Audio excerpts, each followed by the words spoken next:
You ever look into someone's eyes and just know they aren't who they say they are? The woman standing on the bridge looked sweaty, tops, platinum hair, sharp angles to her face, and those glowing cyan filaments running across her suit. She looked like every sci-fi fantasy rolled into one. If you like your fantasies capable of vaporizing fleets. My name's Commander Drew Halverson, and I was in charge of the Vigilant Horizon, one of Earth's last long-range exploratory cruisers. We'd entered Sector 9 Gamma to negotiate peace, or prepare for war, and she was our diplomatic attaché. Only she wasn't ours. She arrived 3 weeks before the summit. Designation, Elyra. The official file read, origin, classified. Clearance level, above mine, above everyone's. The top brass from Mars Command said she was our best chance to avoid another galactic conflict. We were heading into talks with the Felrin Dominion, a species of crystalline beings who viewed humans as barely sentient carbon waste. The last meeting between us ended with 7 ships glassed and 2 colonies turned into radioactive art. But Elyra smiled like nothing rattled her. Their language is not built for compromise, she said calmly.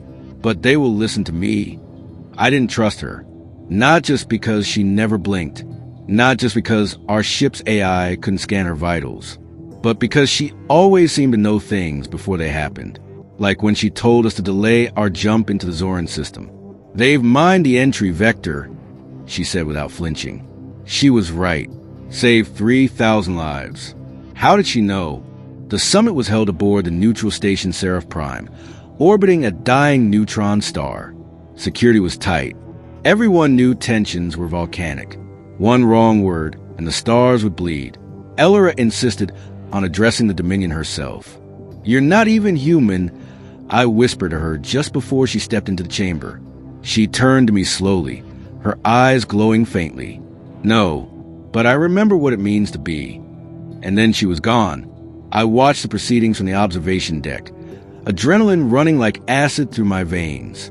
The Felrin were 6 meters tall, jagged and cold, radiating ultraviolet fury. Their leader, Varnex, tilted its head as Elyra entered. You are not of Earth, it said, its voice like crushed glass. No, Elyra replied, stepping closer. I am older. But I carry their memory, their hope, their rage. The chamber went still. You are an echo, Varnex said, a weapon built from grief. Elyra smiled. Maybe, but I'm still more human than you'll ever be. And that's when everything fell apart. A Dominion warship decloaked. Inside the station's perimeter, a betrayal, pre-planned. They weren't here to negotiate. They were here to erase. Except Elyra didn't flinch. She reached into the air and split, light and matter warped. Her form unraveled into pure energy, dancing across the chamber in threads of lightning. She wasn't just an envoy. She was a containment vessel for something far more dangerous. The Felrin panicked. And I finally understood she wasn't sent to talk them down. She was sent to end it. The station erupted into chaos. Alarms screamed. Fleets mobilized. I ran toward the command hub, dodging panicked delegates, shouting into comms. Get our people out. Launch defensive drones. Activate cloak fail-safes. And above it all, Elyra floated, pure light, a voice that pulsed in my skull. They never intended peace. But you, your kind, deserve a future.